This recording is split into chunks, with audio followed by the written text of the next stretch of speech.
Hello friends, thank you for watching this vlog.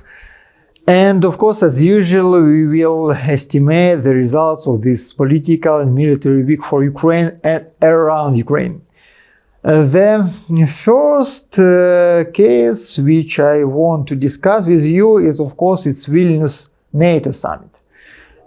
Because we had a great expectations before the summit in Ukraine and around Ukraine about possible Ukrainian membership in NATO, or maybe about the certain date when the Ukraine can become a member of NATO.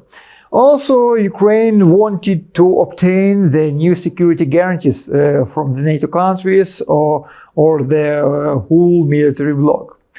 But no one of these expectations was fulfilled in Vilnius, and moreover, we had some kind of scandal during the summit and tensions between Ukrainian government delegation and our Western partners.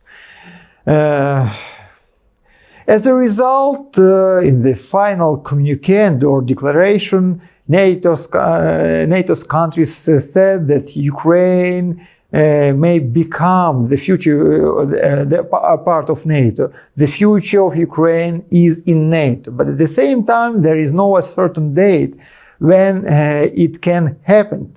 And moreover, NATO countries announced a new demands to Ukraine on democratic reforms and reforms in security sector, counting which Ukraine can become the NATO member. Of course, it was accepted very bad in Ukraine, and the Ukrainian delegations made deep influence and huge influence of NATO's countries before and during the summit. Before the summit, there was a question: is Ukrainian delegation going to this summit or not? Then there was also another question if Ukrainian president is going to this summit or not, and the Ukrainian president Vladimir Zelensky said that if the documents, NATO documents, will not be satisfied for Ukraine, Ukraine will not participate in this summit. And even after Zelensky arrived in Vilnius, there was some kind of intrigue in which events Zelensky was going to take part or not.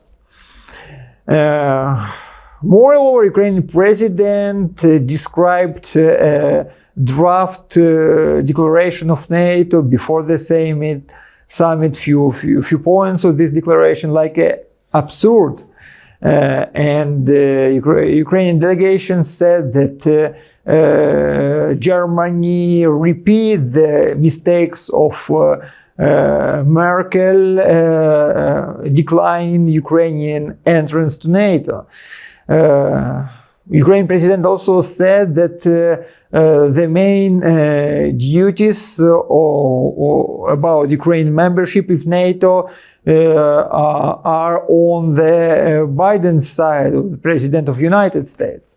During the summit, Minister of Defense of Great Britain, Mr. Wallace, said that Ukraine is not, should be more thankful, grateful for the support from the Western partners, and the Western partners of Ukraine are not like an Amazon. They are not ready to give anything what Ukraine wants. So we had a tension, we had new promises to accept Ukraine to NATO somewhere later without any dates. We have some kind of promises of guarantees of support of Ukraine from G7, but G7 is not even an international organization. It's like a gentleman's club. But at the same time, Ukraine has no any agreements with the members of G7 about this wider support for the for defending the future aggression against our country. So we are going home almost empty in this situation, except of few important things. I'm talking about the new packages of military support for $3.5, maybe 2 billion United States dollars, and I'm talking about the growing the level of political cooperation between Ukraine and NATO, because the Commission format was changed to the Council format, which leads us to more high level of political communication. If we are talking honestly, only 1/3 part of NATO communique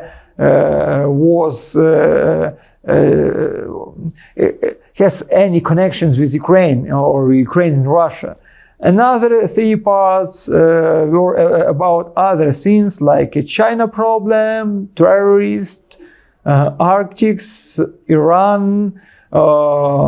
improving and stronger in the NATO in the Eastern Europe, and so on and so on. So Ukrainian case, of course, was important, but not only and not the biggest in this summit. Also, it's very interesting that NATO hadn't showed support for Ukrainian peace formula. In the 9 point, they said that they support the willingness of President Zelensky to achieve the peace using his formula. But there is no straight support this formula from the NATO countries. Also, it's interesting that the Russian Federation is described in a new declaration of NATO like a huge and clear dangerous security dangers for NATO countries. Russia convinced on the aggression on Ukraine, and NATO countries called to Russia to withdraw her army from the Ukraine to achieve the peace. But at the same time, NATO countries said that they are open to constructive dialogue with Russia also. The China problem also big, because NATO countries said that statements, policy and ambitions of China Republic made through a call for NATO interests in security and NATO principles in general. Of course, this summit is not very successful for Ukraine, but if we try to compare it with the Budapest summit in the 2008 year, we can see big steps forward, and we are seeing a very deepening cooperation between Ukraine and NATO. Why NATO is not ready to accept Ukraine right now? There are a few levels of answers for it. The first level, because Ukraine is not ready, and NATO's new demands of democratic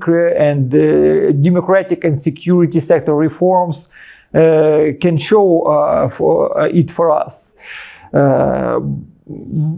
But I just can imagine as NATO countries like Hungary are estimating at the end of the year the progress of Ukrainian democratic reform, especially when we are talking about the national minority rights.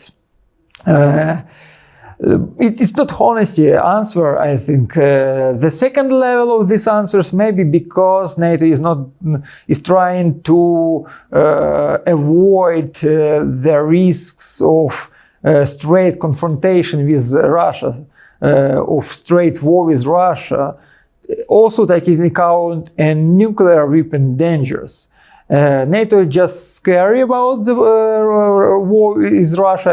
NATO is not ready to change their social, political, economical lifestyle for this war, and NATO countries are believing that Russia should be defeated by the Ukrainian hands, should be exhausted by the Ukrainian hands. There is a very good proverb on it that frog should be cooked only on a weak flame. If you will make a big flame, frog will jump out from the kettle. Maybe such technology NATO is using for nowadays. But we have also the third answer for this question. If we will take into account that not only Ukraine but also Moldova, Georgia hadn't also obtained any invitation to become NATO members, it looks like NATO's countries are showing to Russia their preparation for negotiation, because one of the main Russian goals in this full-scale intervention to Ukraine is to avoid Ukraine to become a member of NATO, avoid to become Georgia, Moldova NATO members. And it looks like Russia obtained the gift from the NATO now. NATO postponed or declined even the NATO membership for these countries. And maybe it's a starting point for the new wave of negotiation between this military bloc and Russian Federation. The time it will show for us.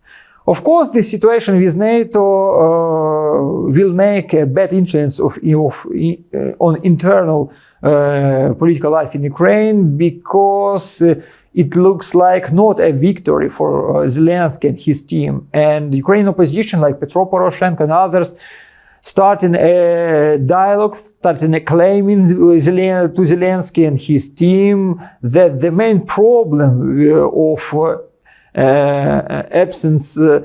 the main problem of that Ukraine hadn't become a member of NATO, it's not a problem about the democracy reform and so on. It's a problem of corruption.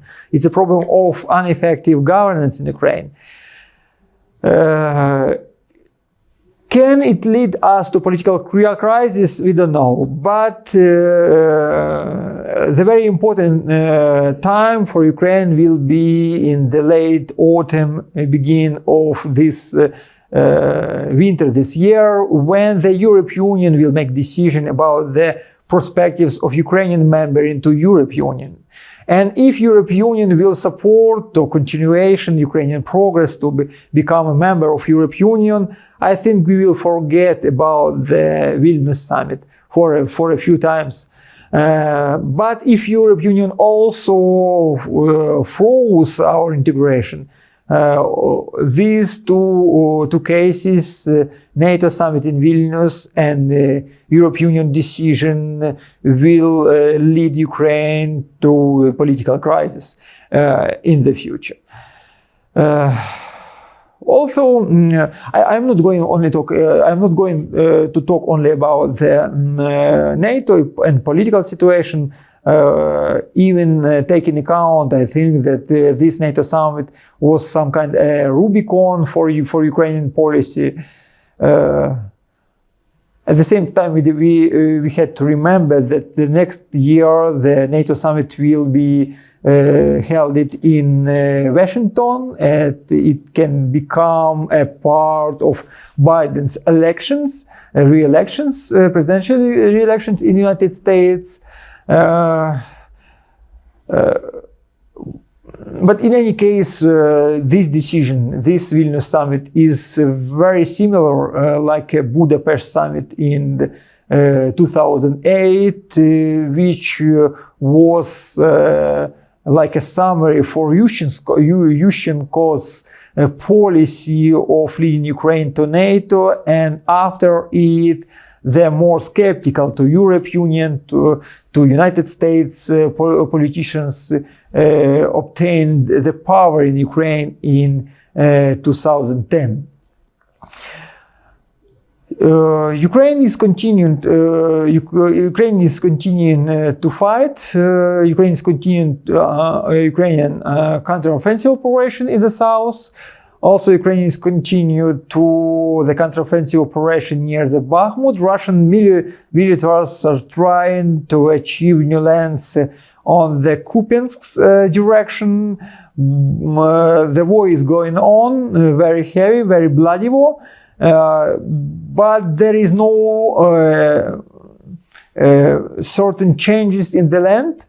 If we will analyze last few weeks, we will see that even no one village changed the place of sites.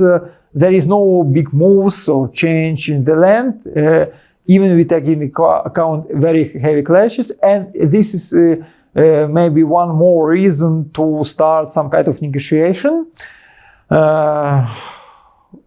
Also, what is really interesting happened in Ukraine last week.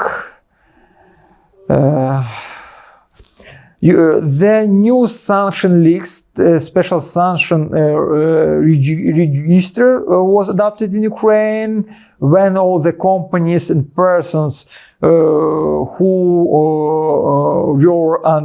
are under Ukrainian sanctions will be in the one place. Our Security Council should lead this new sanction list. But at the same time, I think the very important role of National Agency of Preventing the Corruption will be in this process.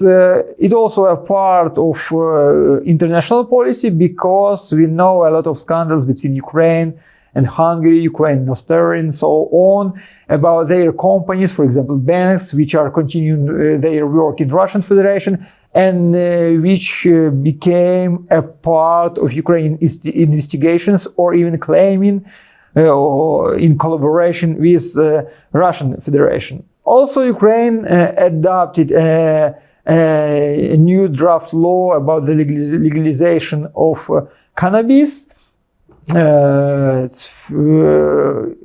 During talking about this law, there will be possible, after the fulfillment of this law, of growing, manufacturing, and spreading all these things.